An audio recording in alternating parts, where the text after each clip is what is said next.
What's up, everyone? As you can tell, I'm about to start on another project. This project comes to you from 12 Volt Solutions, and before you ask, I am not sponsored by 12 Volt Solutions.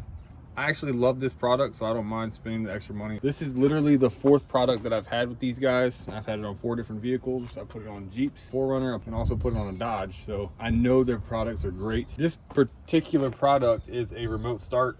You don't have to splice into any wiring. Everything is plug and play, so all you got to do is find the wire, unplug it, plug in their wire, and then plug the factory wire back into their wire, and you're done. It's literally like a 30 to 45 minute job. It may take me a little longer because I got to keep filming everything, but I'm going to show you how to do it. Yeah, let's get to it.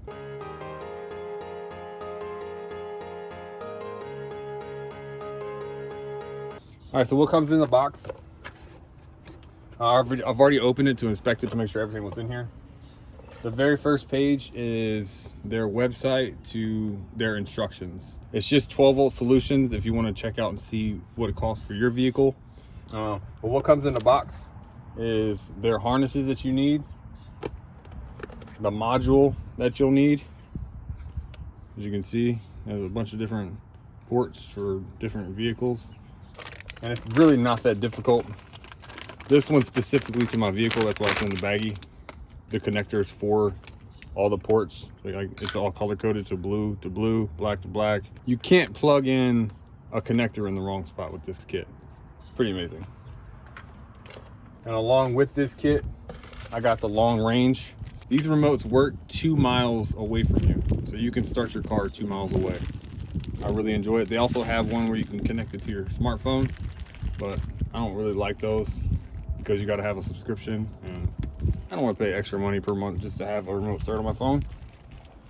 All right, so now that we're in the vehicle, you're gonna get these that are all curled up like this, and then they're gonna have a little strap around it. Just go ahead and take that all apart, so all your wiring will be free to start installing. There's one, and then the same with the other one. I've just pre-prepped it.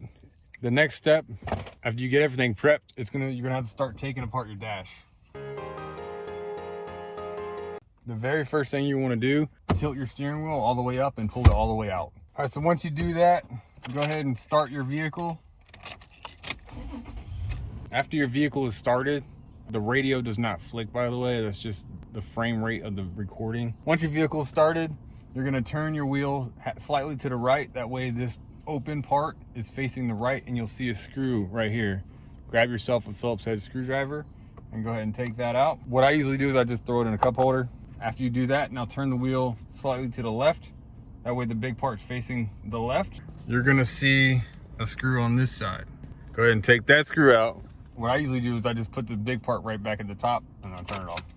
All right, so for this next step, go ahead and grab yourself a flathead screwdriver or a trim removal tool. Do you see where these 2 pieces of plastic meet right here? You're basically gonna put your trim removal tool in between these 2 pieces and like pry these apart. All right, so go ahead and separate the 2 pieces. You can do it with your trim removal tool, or I just grab it with 2 hands and then like I separate it, so I pull apart like this. It's very flexible, so it'll move. And you see how the top portion popped out? Set that up like that. And then the bottom portion is the main portion, which needs to be removed, which just pops out like that. And after you remove that bottom portion, go ahead and just put your hand in here and pull out a little bit, popping the tabs. Do that. And that's technically all you need. You don't need a lot more than that. All you need is just a little bit of room to get to that connector right there. All right, so the next step, you're gonna find your ignition switch, and right below the ignition switch is gonna be a connector. Unplug it. See how that just slides right out like that? Then find the connector that matches the one you just unplugged, which that's why I just verified that's the same one. You're gonna take the new connector, plug it into where the old one was. And you're gonna take the other side and plug it into that. Like that. Kind of distort the wires a little bit so they'll conform and then zip tie them to the other wires that are already in the vehicle. And you're gonna run the cable down. Make sure you run the cable behind this metal bracket right here, because you don't want to put the cable in here and then you can't put the dashboard back in. So behind that bracket right there. The kit does come with some zap straps or zip ties in the box. So what you're gonna do is you're just gonna find the wire that's already in there and in place, put the zip tie around it, and then push up your new wires, and then let the zip tie do the work, just like that. All right, so after you get the ignition switch done and then the rest of the wire ran behind that pillar right there, that's the pillar right there, go ahead and unplug these connectors that are in your dash, just to get them out of the way. The next thing, there's 3 connectors to your BCM or body control module. You're going to unplug the center one. I unplugged it. It's this center one right here, and just move that out of the way. So this plug goes into that center one right there. Feed the wire up like this. You see how it's up there, and then plug it in. That way your wires stay underneath the dash. All right, so once you feed it from up underneath, now you're gonna take this wire and plug it into that slot, and then plug the one you unplugged from that slot into the other side of the wiring harness. I unplugged the center one right there. I plugged the new harness into it, and then the factory wiring that was already in the plug goes into the other end of their wiring that they give you in the box. I hope that makes sense. After that, you're gonna go down to the OBD2 connector, which is, it looks like this. Pretty sure most of y'all have seen it. That's the port you use. Say your check engine light comes on. This is the port you plug in to find out why your check engine light's on. So you're gonna take the port that's in there already, plug it into this one, and then this one becomes your new port that you can plug into to find out what's wrong with your vehicle. All right, so there's your OBD2. It's under your dash. The brake pedal is right there. So it's up under the dash. And how you get it out is you push the sides. I grab something stronger than your finger, push in that side, and then come to this side, push this tab in, and then it should push right through the back, just like that. Kind of pull it out, find the new wiring with the new OBD2 connector, connect the one that's already in there, just like this. Then you're gonna push this up in there and away to get it out of the way, and then you're gonna put the new one into that slot. All right, so once you get the OBD2 connector done, you have all your wiring laid out, grab the module that comes in the box. Now we're gonna start programming the module. All right, so the 2019s to the 2010s, they're gonna use the Y30. The Y10 here and then the Y20 are not gonna be used. So go ahead and just fold those out of the way. You can actually put some tape around it. There's 1 blue, 2 blacks, and a button. You're gonna rotate it to the other side, a bunch of colors. So black, blue, yellow, white, a little bit off-white, and black. That's the black one you're gonna be using. First, you're gonna go ahead and plug that in. Just like that, you'll hear it click in. Then you're gonna rotate the box. You're gonna plug in the blue wire, and you're gonna plug in the black wire. That's literally all you need to do. All these other ones are gonna stay empty unless you have a smart control module or a long range remote.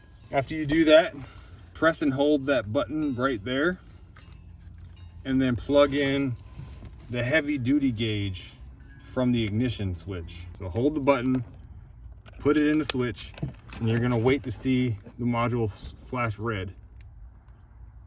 You see how it's flashing red? Let go of the button. All right, after the module stops blinking and you can let go of the button, grab your key, put it in the ignition, and turn it to the on position. Do not start the vehicle. You'll see a red light, and then once it starts to turn green, you're gonna turn off the vehicle again. So turn it to the on position, you're gonna see a red light. As soon as you see green, you're gonna turn off the ignition. Take the key back out, then you're gonna put the key back in, start the vehicle, wait about 10 seconds, All right, after 10 seconds, press the brake, then press the button. And as soon as it starts, you'll hear your dash will flicker, the light will turn green, then you can turn it off, and the programming of it is done. The very next thing is to close your doors and test it out. So without the long range remotes, you're just gonna press the lock button 3 times. The doors can be open or closed. It will cycle through lock and unlock, and it'll also, blinkers will flash, the running lights will flash. Everything will flash when it's cycling through it. So 1, 2, 3.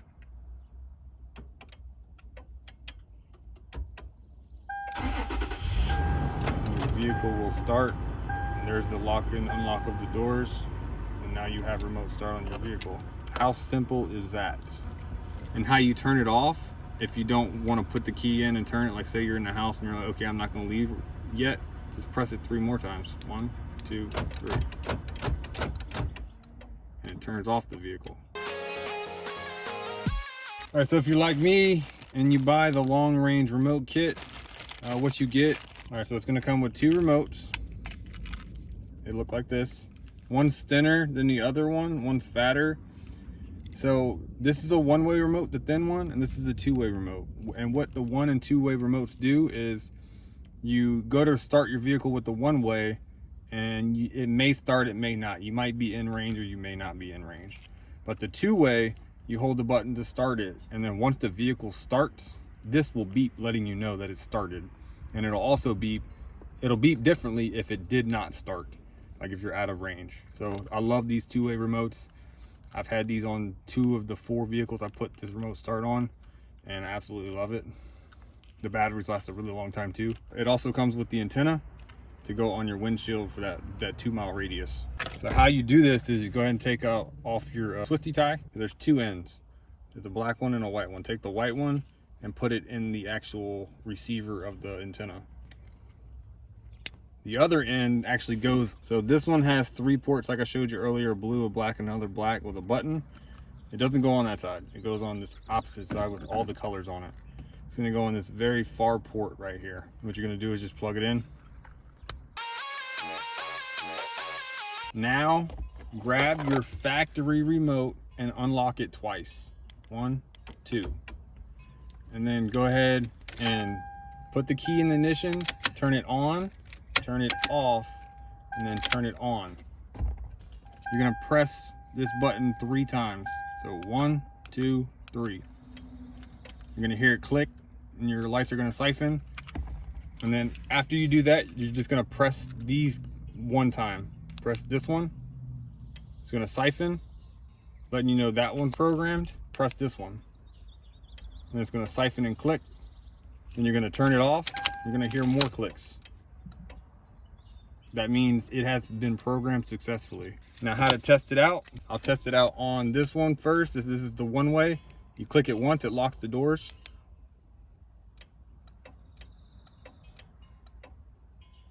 You press it twice, it unlocks the doors.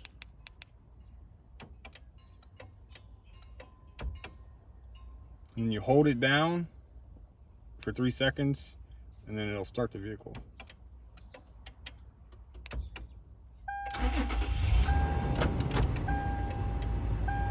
That's for the 1-way. And hold it down again to turn it off.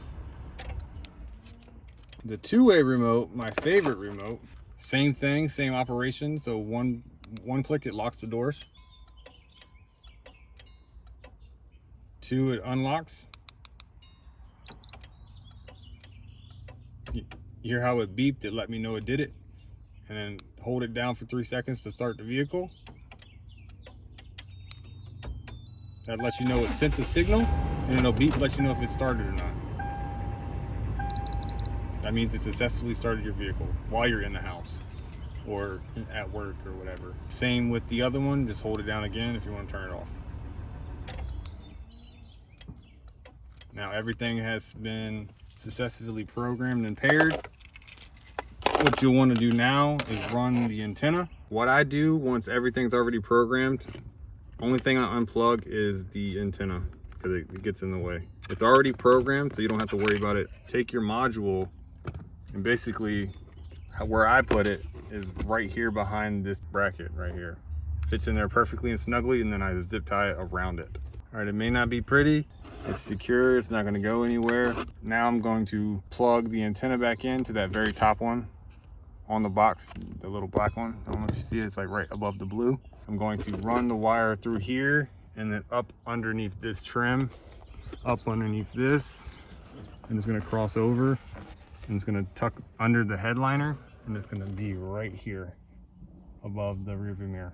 All right, now you can see I plugged the antenna back into that top wire. I'm going to tuck it up under here. All you have to do is just start pulling this trim back, so it'll give you access to tuck your wire in there.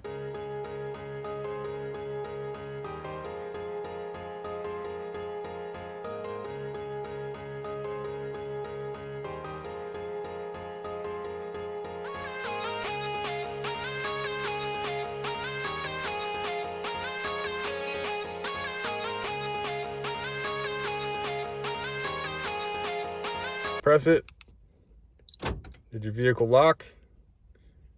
Press it twice. Did it unlock? Then hold it down.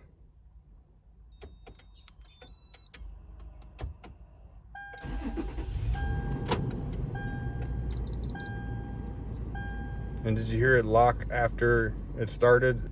And if everything works, then you're good to go.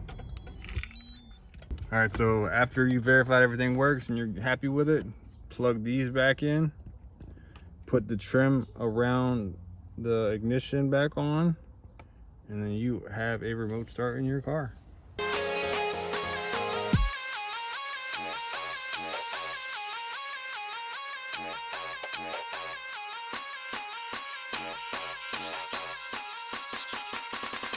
It's a 16 buff in the dark.